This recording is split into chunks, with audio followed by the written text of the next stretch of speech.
When we meet someone for the first time, we usually begin with two basic questions. Now, these questions might lead to more once we get answers to those first two questions, but we almost always start with the first two.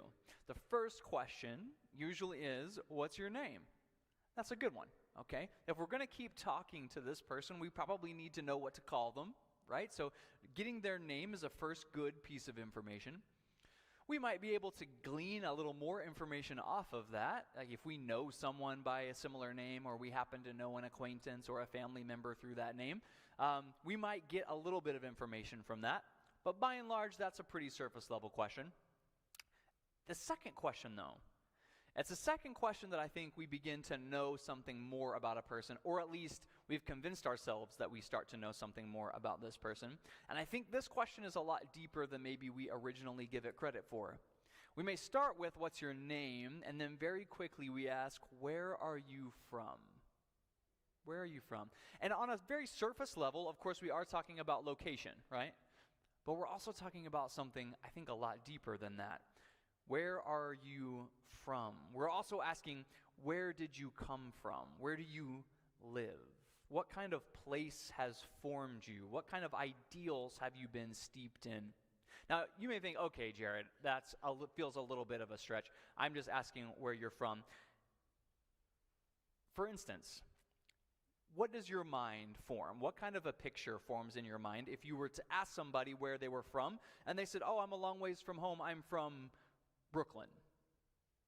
What do you think about somebody who is from New York City, right? What type of person do you believe them to be? You probably already have some sort of idea of what thing this person might be into or what they might be like. How does that picture in your mind change if the person said they were from Los Angeles?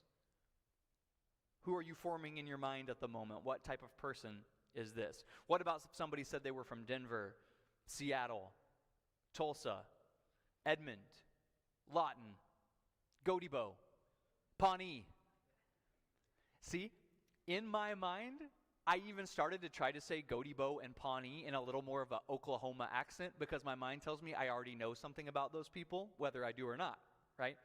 When we say these places, we start to think of people. We start to think of where they might be from. We think we know what they might be like. Where are you from? Where do you live? Where do you go throughout your day? Where do you meet and talk to people? What areas do you drive through? What places do you like to eat?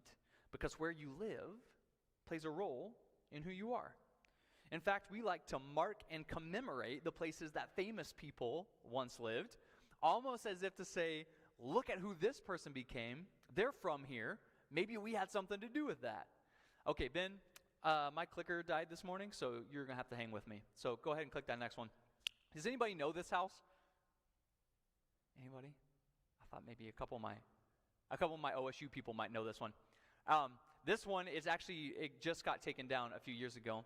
This is a house on Duck Street in Stillwater, and it's probably too small to read, but there are some letters there on the porch, and it says, Garth Brooks and Sandy lived here, and then there are some years. Now, this was funny to me when I was in school at OSU because I drove past this house every single day, and I saw that sign, and first I thought, how rough would it be to live in that house? Like, there's just somebody's bicycle, and people drive by all the time and take pictures of it. But also, if you're a college student and you live there, and you're like, I mean, Garth Brooks lived in this house, I've got a lot to live up to. But I always thought that was funny. Garth Brooks lived here, and there's like I think it's like a 4-year span when he was in college around in Stillwater. He wasn't born there. Like, he was just there for a couple years. This is just his college rent house, more or less.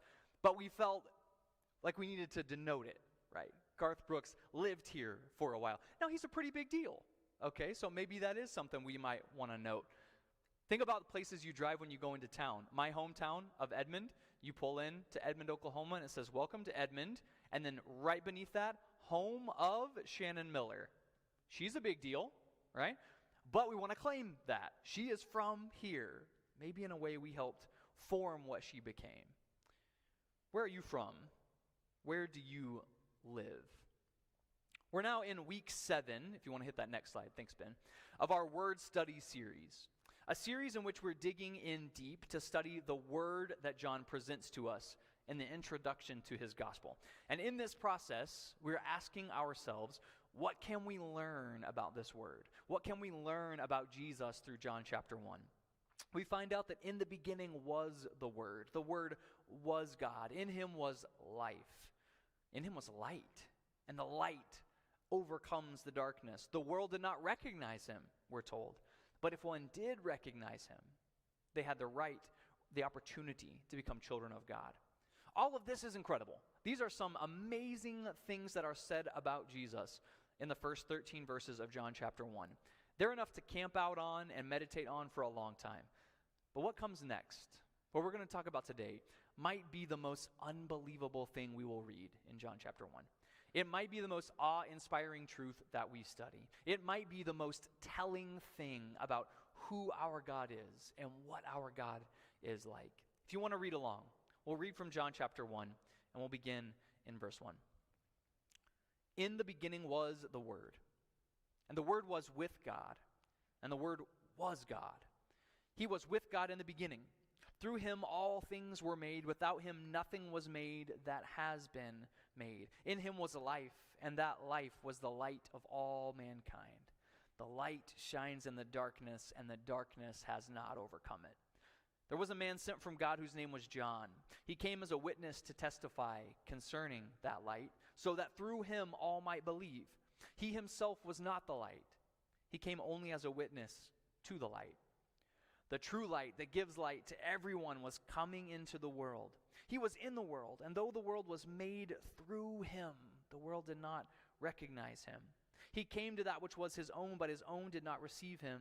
Yet to all who did receive him, to those who believed in his name, he gave the right to become children of God. Children born not of natural descent, nor of human decision or a husband's will, but born of God. The Word became flesh and made his dwelling among us.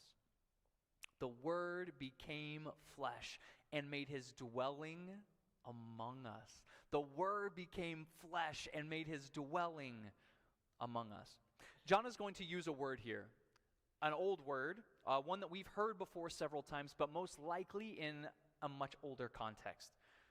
A word that will change and evolve throughout our Bible and take its next form here in John chapter 1, a word that we're going to want to study a little bit today. John's sentence here in verse 14 could literally be translated like this: the Word became flesh and tabernacled with us. The first use of this term comes to us in Exodus chapter 25. As God's people have been rescued from slavery in Egypt, they're at the base of Mount Sinai. Moses and God are up on the mountain. They're ironing some things out, what this life will look like. How do we live as God's people? And God says there needs to be a place where we can meet and talk, a place that you guys can take up and take down as you move throughout the desert, but a place where we can meet together. And in Exodus chapter 25, we read this. God says, "Have them make a sanctuary for me, and I will dwell among them. Make this tabernacle and all its furnishings exactly in the pattern that I will show you." The tabernacle, God goes on to say, should be built to certain specifications, including a 3-part progression. We begin with an open-air sort of courtyard area. Anybody can come in and out of this courtyard area. One step farther in is something called the holy place. We get a little bit more exclusive there on who can enter the holy place. And then the third place, the most holy place, or as it would come to be known, the Holy of Holies. There was to be a curtain separating the Holy of Holies from the holy place and from everywhere else. Exodus chapter 26. Set up the tabernacle according to the plan shown you on the mountain. Make a curtain of blue and purple and scarlet yarn and finely twisted linen, with cherubim woven into it by a skilled worker. Hang it with gold hooks on 4 posts of acacia wood, overlaid with gold and standing on 4 silver bases. Hang the curtain from the clasps and place the ark of the covenant law behind the curtain. The curtain will separate the holy place from the most holy place. Put the atonement cover on the ark of the covenant law in the most holy place. The most holy place, the Holy of Holies, the place where the Spirit and the presence of God would sit. And just so we don't gloss over it now and have to come back for it later, what cover should be placed on the ark?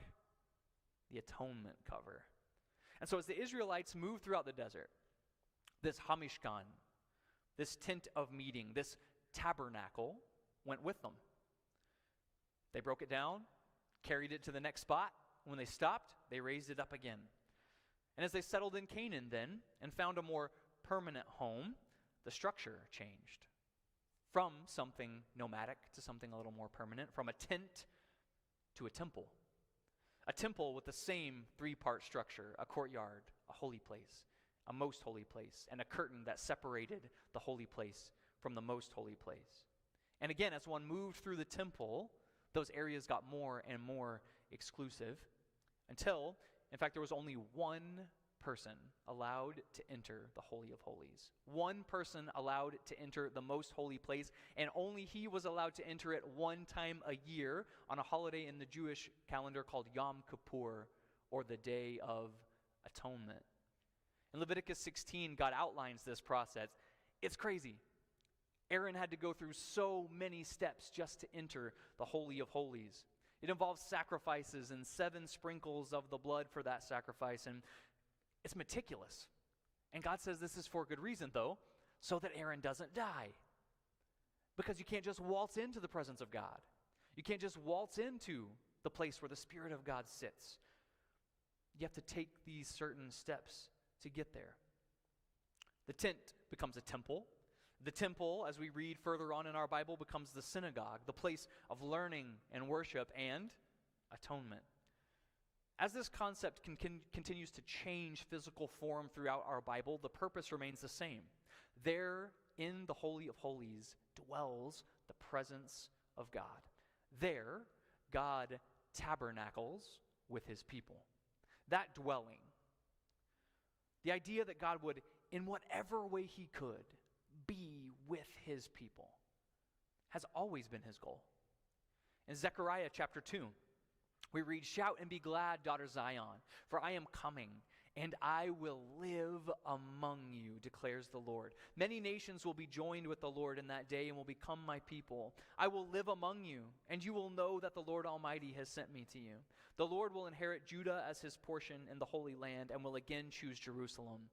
Be still before the Lord, all mankind, because he has roused himself from his holy dwelling."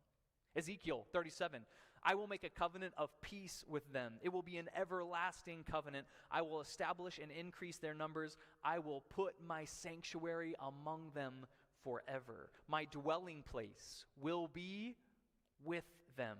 I will be their God, and they will be my people. Then the nations will know that I, the Lord, make Israel holy when my sanctuary is among them forever." If we thought that after Genesis chapter 3, after that fall incident where Adam and Eve eat the thing they're not supposed to, and God takes these drastic steps, and God sends them out of the Garden of Eden, if we thought in that moment that God was okay with that scenario, if we thought that for a moment that God was okay being separated from his people, that God was okay with having a long-distance relationship, we've now seen over and over again that we were wrong. God wants nothing but to be living with his people. God wants nothing but for them to be in his presence, and he will do whatever it takes to get there, to be with them. And in John chapter 1, John writes that the idea of the tabernacle, we've gone from tent to temple to synagogue, and the term tabernacle is going to take its next evolution. The presence of God himself is going to come and dwell with us. John chapter 2. "Then the Jews responded to him, 'What sign can you show us to prove your authority to do all of this?' Jesus answered them, 'Destroy this temple, and I will rebuild it again in 3 days.' They replied, 'It has taken 46 years to build this temple, and you're going to raise it in 3 days.' But the temple he had spoken of was his body. God became flesh and made his home with us, came to live with us, came to be here and dwell among us in a new way, in a much more intimate way, in a way closer than he ever had, probably since the Garden of Eden. And in case there's any confusion, Matthew, who is writing to a primarily Jewish audience, wants everyone to know this significance. Because when Matthew talks about the death of Jesus on the cross, he wants us to know a certain detail that happened when Jesus died. Do you remember what it was? At the moment that Jesus breathed his last, the curtain of the temple, the curtain that separates the most holy place from everything else, was torn in two. Because we don't need a Holy of Holies anymore.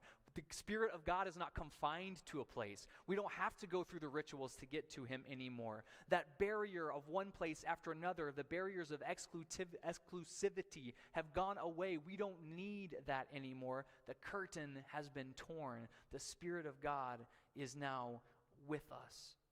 In Revelation 21, the description of the new heaven and the new earth, John writes this: I did not see a temple in the city, because the Lord God Almighty and the Lamb are its temple.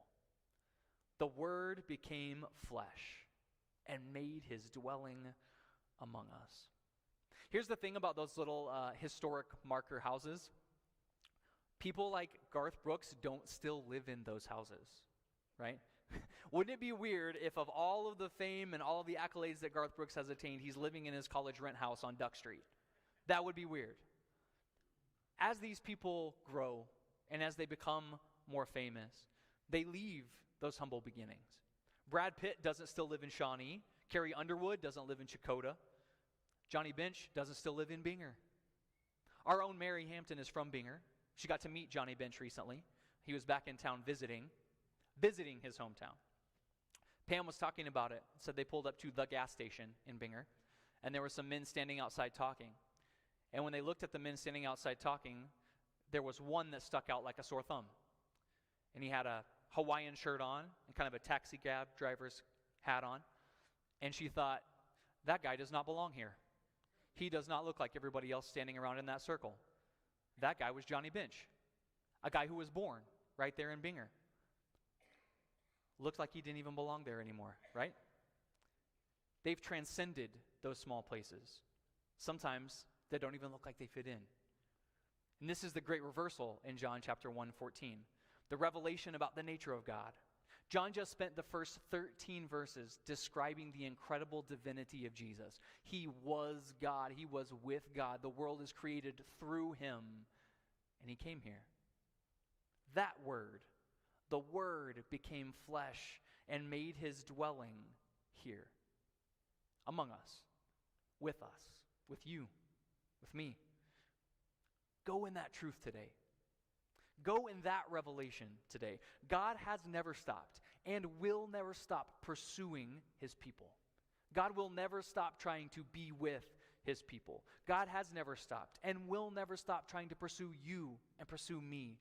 God will do anything to live and be with us, among us. He is here. And if we can help introduce you to him today, would you please come find me as we stand and Josh leads us in one more song?